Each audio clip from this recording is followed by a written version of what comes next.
Today, I'm going to be presenting Progress Monitoring Special Education. I am Brittany Holmes. I'm an educational consultant with Kaiser University Multidisciplinary Center.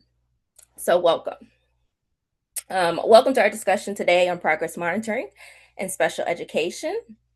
In this section, we're going to define what progress monitoring is, particularly in the context of special education.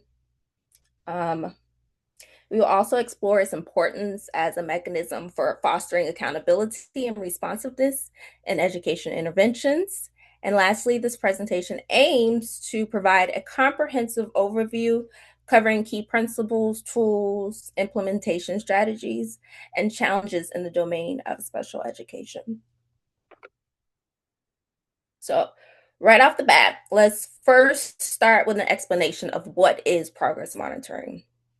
So, progress monitoring refers to the systematic process of collecting and analyzing data to assess student performance, evaluate instructional effectiveness, and guide evidence based interventions. It is especially critical for learners with special needs because it helps educators tailor their instruction, track growth over time, and ensure improved student outcomes.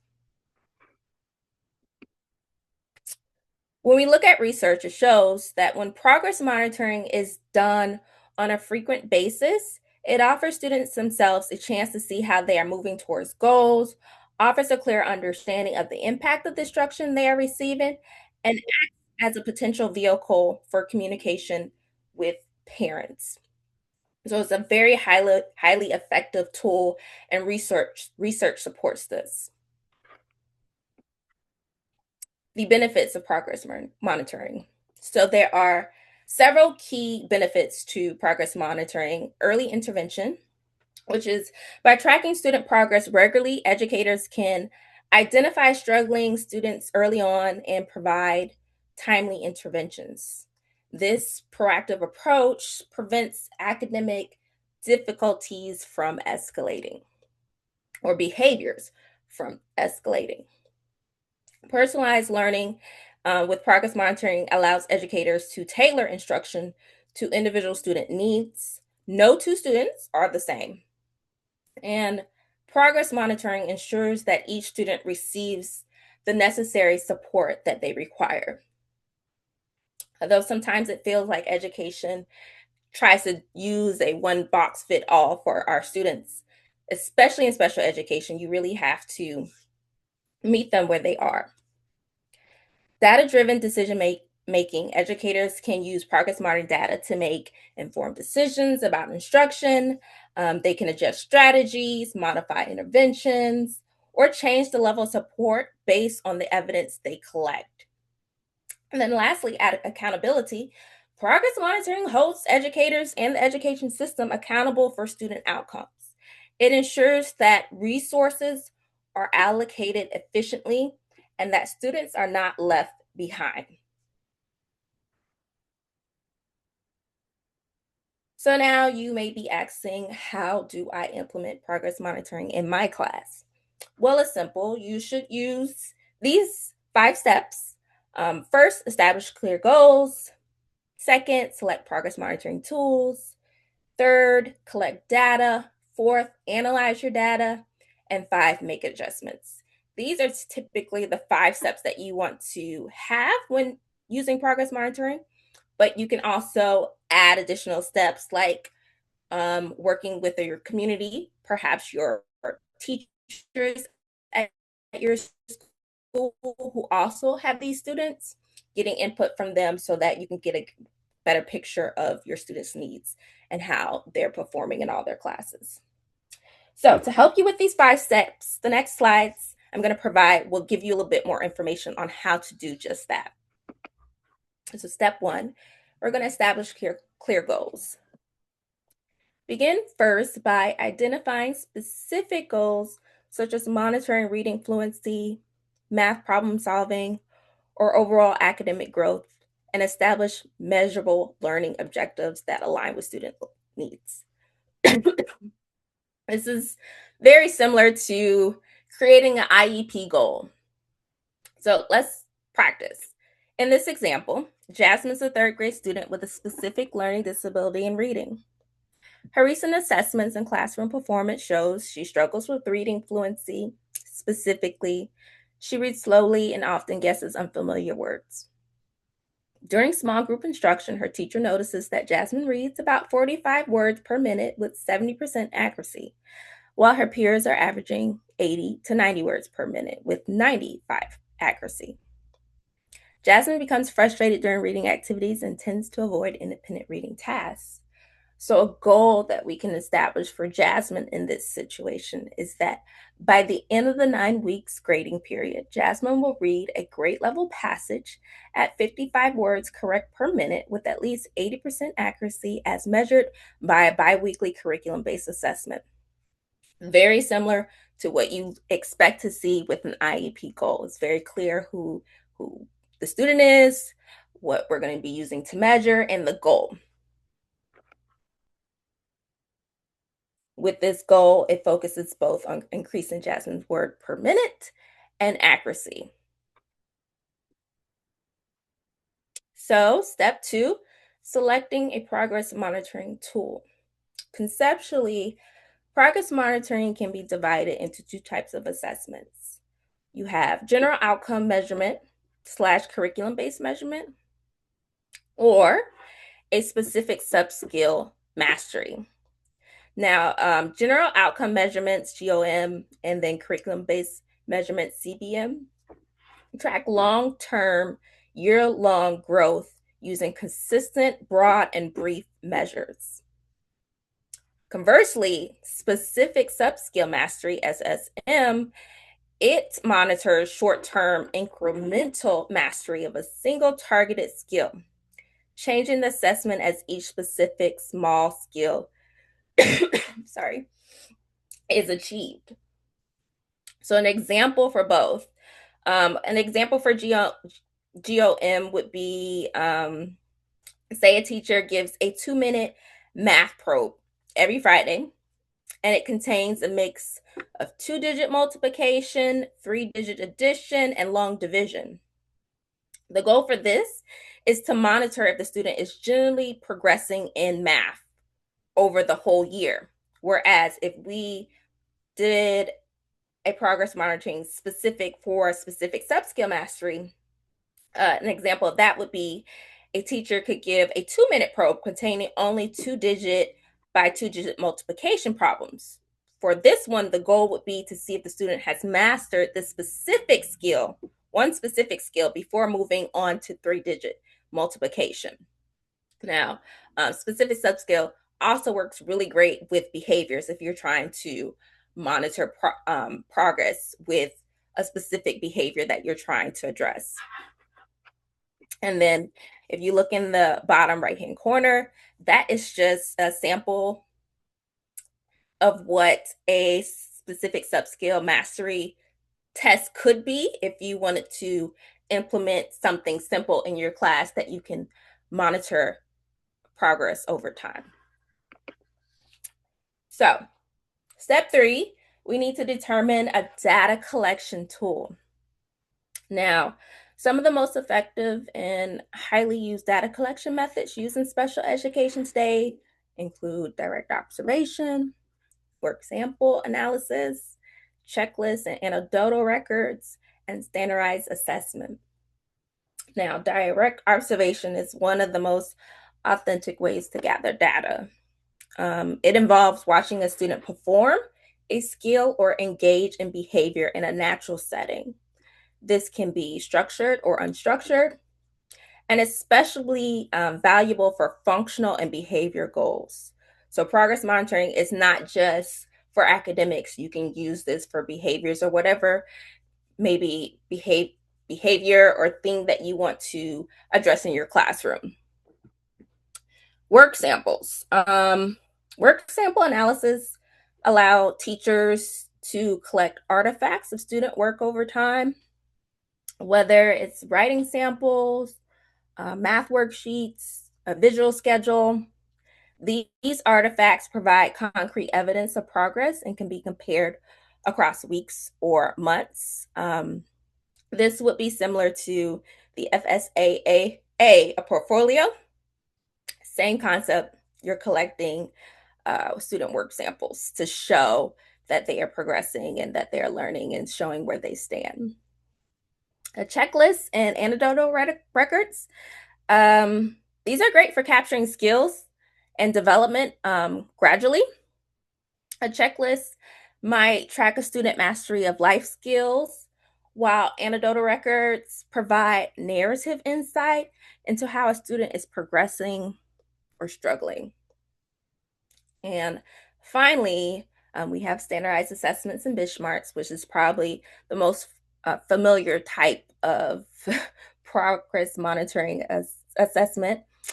These can be formal district-wide tests or informal teacher-created benchmarks that are used regularly to see where the student stands relative to grade level expectations. Whatever method you choose to use, it's often recommended that you use a variety of these methods because it provides you a more accurate picture and you're able to triangulate that data.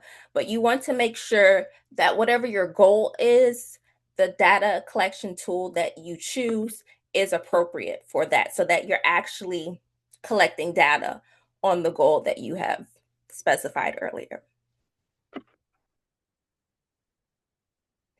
Now, analyzing data.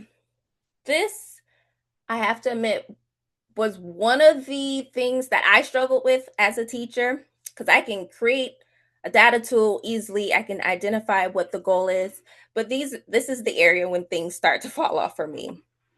So, analyzing data from progress monitoring focuses on what it truly means to analyze data in an educational setting. It's not just about collecting numbers to say, hey, I've collected this data. It's about using it and to intentionally improve student outcomes. So when we talk about interpreting data, we're going beyond surface level scores. Effective data interpretation requires us to understand the context behind those numbers. So we have to ask ourselves questions like what skills are being assessed, what instruction occurred prior to this assessment, are there external factors influencing performance? Did the child just experience a divorce in the family? If we're dealing with behaviors, are they homeless or without a home? Those are things that you want to take in consideration when you're collecting and analyzing your data. Our goal is to move from raw scores to actionable insights that directly inform next steps when we're analyzing data. So, next, we need to focus on identifying trends. Once data is collected and we have it, we want to take data points that one data point only tells us very little about what we're trying to accomplish. But patterns over time tell us much more. Through continuous analysis, we can determine whether a student is improving, if they're plateauing, or regressing. This allows us to act early, either by providing targeted intervention or offering enrichment activities when students are exceeding expectations. And in the coming slides, we'll see what it looks like for a student to exceed expectations when we're looking at the data. Trend data is what makes progress monitoring meaningful. So keep that in mind. Finally, data must lead to action. The purpose of analysis is to inform instructional decisions. So when we use data effectively, we adjust teaching methods, pacing, we can use it to make groups and to support and better align with our student needs and learning trajectories. In other words, data should drive instruction, not just be something that you document or say that you've done or something that you can cross off your list. Ultimately, analyzing data is about responsiveness. It ensures that our instruction is proactive, personalized, and aligned with student growth. All right, so making database instructional decisions, and I'm going to put also in this adjustments if needed. So once enough data points have been collected, the educator can now begin evaluating a student's performance to determine whether they are on track to meet their short or long-term goals. So to ensure reliable decision making, it's recommended to collect and graph at least 6 to 8 data points. So whatever it is that you are seeking to learn or observe or collect, you want 6 to 8 data points. Gathering more data helps reduce the likelihood of errors and provides a clearer picture of the student's progress over time. So, for example, if your progress monitoring occurs once per week, you should plan to review data and adjust instruction approximately every 6 weeks. If your progress monitoring occurs twice per week, instructional decisions can be made approximately every 3 weeks. This structured approach helps ensure timely and effective instructional adjustments based on each student's learning needs.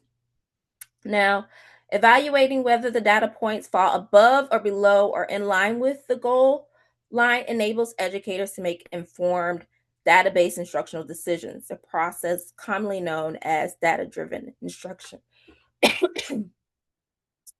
The graphs below demonstrate how students' performance trends can guide appropriate instructional responses. So in each graph, the blue line represents the goal, and then the red line represents the student data. So when we look at this first line graph on the left, we see that the student is following, which is represented in red, below the goal line, which indicates the teacher needs to revise instruction because clearly, as you can see, the student is falling below the goal line. But when we look at the second graph, we see that the student is performing above the goal, which the student, once again, is this red line, and the blue line is the goal. This indicates that the goal for the student needs to increase. You might want to offer enrichment activities or something different because the student has exceeded their goal. Maybe you need to develop a new goal because in this case, it's mastered. And all this information for progress monitoring is really useful with your IEP goals. Is make sure that you are creating meaningful IEP goals that your students can achieve and that you can show with parents and other teachers what you're doing. Lastly, when we look at the third graph, we see that the data line and the goal line is split.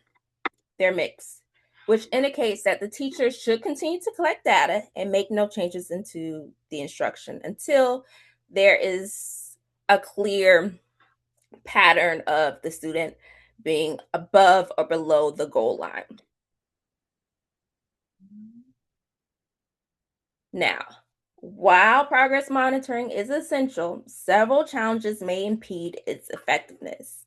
As a special education teacher, I know there are many hats that we wear. There are many things that come up during the day that you are responsible for that can make progress monitoring so hard. But let's look at some of the top 2 challenges and ways that we can alleviate those. So, time constraints. Time constraints are a common hurdle.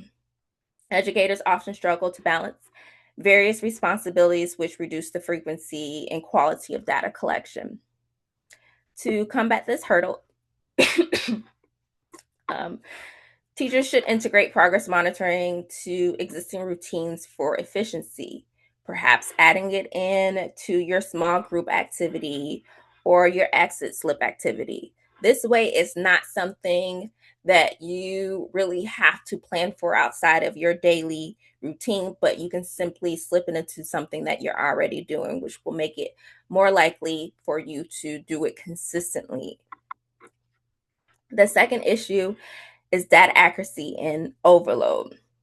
Um, To assist teachers with ensuring reliability of collection and managing large amounts of data, use your paraprofessionals or EOC associates and use technology to stream data analysis. I, as a special education teacher, once again, I know that there were some of my coworkers who really didn't know how to utilize their paraprofessionals. This is an excellent way to use them in a meaningful way that helps you assist in running your class efficiently. So teach them how to do it. Make sure you teach them so that they can take ownership in it and know what you're looking for so that you get meaningful data from them. Now, as I mentioned in the last slide, teachers should use technology to streamline data analysis and to help take consistent data. Tools that teachers can use include online platforms that facilitate assessment and provide instant feedback to educators and students, such as learning management systems, which are software applications used to plan, implement, and manage educational courses like Canvas. Prodigy is an adaptive game-based learning platform for children that aligns with curriculum standards that you can also get information for how the student is performing with a specific skill. You have mobile apps. I'm sure most teachers are familiar with Class Dojo. It's an excellent way to monitor behaviors and have that communication with parents. And so there's tons of tools out there to use. I know it can be overwhelming looking and researching which tools to use, but there are options out there that can help streamline this process and make it easier. So utilize those platforms or those apps as well. All right, so to enhance the effectiveness of progress monitoring, adopting best practices is vital. Regular review of data ensures that educators consistently engage with the information and actively adapt their practices in response. A collaborative approach fosters a sense of community and innovation. I mentioned this earlier in the presentation that involve the other teachers. You don't have to be the only one collecting data. All the teachers should be collecting data, but it does help when all the teachers are collecting in that you guys are able to come together to look at the data and see, hey, maybe this student only acts up in one particular class. Okay, you can help that teacher figure out what are we doing differently that maybe you could also implement in your class so that you don't see those behaviors, things of that nature. And it helps you get a richer understanding of that student and their needs.